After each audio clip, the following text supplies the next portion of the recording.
Finally Tarique Rahman দেশে আসতে যাচ্ছেন, এরকম একটা আমরা ইঙ্গিত পাচ্ছি বিভিন্ন কার্যকলাপের মধ্যে দিয়ে। এবং তারেক রহমানের যে পোষা বিড়ালটি ছিল, ওটারও কিন্তু পাসপোর্ট প্লাস অনুমতি হয়ে গেছে। তো ফাইনালি মনে হয় আসতে যাচ্ছে দেশে ওনার মমতাময়ী মাকে দেখার জন্য। আমরা জানি না ওনার সাথে শেষ কথা বলতে পারেন কিনা। যদিও আমরা বিভিন্ন মাধ্যমে খবর পাচ্ছি বেগম খালেদা জিয়ার অবস্থা আলহামদুলিল্লাহ মোটামুটি ভালোর দিকে আছে। যদিও কেউ এখন দেখতে পাচ্ছেন না উনি যে কারোর সাথে কথা বলতেছে বা উনি ওনার সাথে কেউ দেখা করতেছে, এটা কিন্তু মিডিয়াতে আসতেছে না। শুধুমাত্র আমরা মিডিয়ার বিভিন্ন খবরের মাধ্যমে যা আম, শুনতেছি দেখতেছি ওইটাই বলার চেষ্টা করতেছি। সবাই বলার চেষ্টা করতেছে কালাজির অবস্থা আহ, মানে মোটামুটি অবস্থানে আছে, উনি চিকিৎসা নিচ্ছেন, ওনাকে যে মেডিসিন দেওয়া হচ্ছে ওইটা উনি নিচ্ছেন।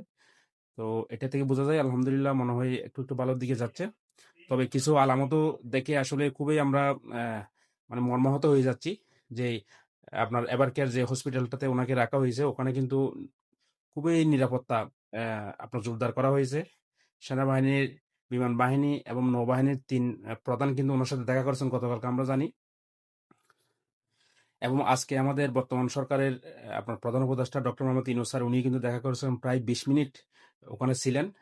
তো ওনার সাথে আসলে দেখা হয়েছে কিনা বা ওনার সাথে কি কথা হয়েছে ওই বিষয়ে উনি কিছু বলেননি। উনি দেখা করে ২০ মিনিট অপেক্ষা করে কিন্তু উনি আপনার চলে গেছেন আবারও। এবং সম্পূর্ণ একটা নিরাপত্তা মানে বলয় তৈরি করা হয়েছে হাসপাতালের আশেপাশে এবং হাসপাতালের চারপাশে। এবং হচ্ছে আমরা দেখেছি এখানে হাসপাতালের উপরে কিন্তু হেলিকপ্টারও একটা রাউন্ড দিয়ে গেছে আজকে দিনের মধ্যে।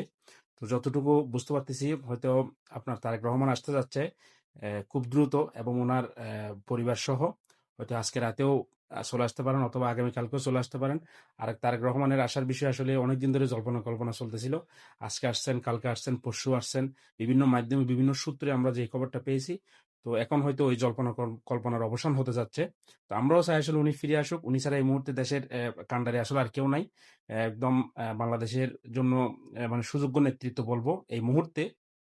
হয়তো ভবিষ্যতে আরো তৈরি হবেন, কিন্তু এই মুহূর্তে বাংলাদেশে ওনার চেয়ে আসলে যোগ্য কেউ নাই।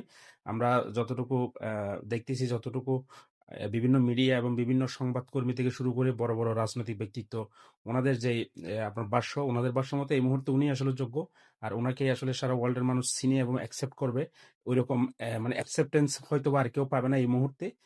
যেহেতু আপনার শেখ হাসিনার পুরো পরিবার এই যে আপনার স্বৈরাচার পতনের পরে তারা দেশের বাইরে আছে এবং তারা আদৌ আর কোনোদিন বাংলাদেশে ঢুকতে পারবে কিনা বা বাংলাদেশের রাজনীতি করতে পারবে কিনা এটার কোনো নিশ্চয়তা নাই শেখ হাসিনার পুরো পরিবার। তো এই মুহূর্তে খবর হচ্ছে জনাব তারেক রহমান, বিএনপির ভারপ্রাপ্ত চেয়ারম্যান, সপরিবারে দেশে আসতে যাচ্ছেন। খুব শীঘ্রই হয়তো আমরা ওনাকে সশরীরে বাংলাদেশে আবারও দেখতে পাবো। বাংলাদেশের মানুষ আবার সশরীরে ওনাকে দেখতে পাবে সরাসরি। এতদিন যেই জল্পনা কল্পনা ছিল ওটার অবসান হতে যাচ্ছে। আর উনি আসলে এতদিন না আসার পিছনে কারণগুলো আপনারা ইতিমধ্যে জেনে গেছেন। বিভিন্ন কারণ আছে। আসলে ওনার পাসপোর্ট ছিল না। এখনো পাসপোর্ট হয়েছে কিনা এখনো কিন্তু ওটার আপনার আমরা সত্যতা পাইনি। যে কারণে উনি আসলে এতদিন ধরে আসবে আসবে বললেও ওনার এটা আসা হয়নি। এবং আরো বিভিন্ন ঝামেলা আছে আসলে, যেহেতু উনি ওখানে একটা রাজনৈতিক আশ্রয়ে আছেন আপনার ইউকেতে। তো রাজনৈতিক আশ্রয়ে থাকা মানুষ হঠাৎ করে চাইলে কিন্তু আপনার ওই দেশে ফিরতে পারে না। যে দেশের কারণে উনি ওখানে রাজনৈতিক আশ্রয়ে আছেন ওই দেশে হঠাৎ করে চাইলে ফিরতে পারে না, যার কারণে একটু ডিলে হয়ে গেছে। একটু না, আসলে অনেক ডিলে হয়ে গেছে। আর একটু প্রসেসিং গুলাও আসলে খুব দ্রুত হয়নি যতটুকু মনে হচ্ছে। যদি আরো একটু দ্রুত হতো হয়তো আর উনি আরো আগে চাইলে দেশে আসতে পারতেন। তো সর্বশেষ হচ্ছে আশ্বাসের বিষয় হচ্ছে, আমাদের আনন্দের বিষয় হচ্ছে বাংলাদেশের এই মুহূর্তের কান্ডারি যিনি, যাকে সবাই মনে করতেছেন আহ, তারেক রহমান, জনাব তারেক রহমান, উনি কিন্তু দেশে আসতে যাচ্ছেন।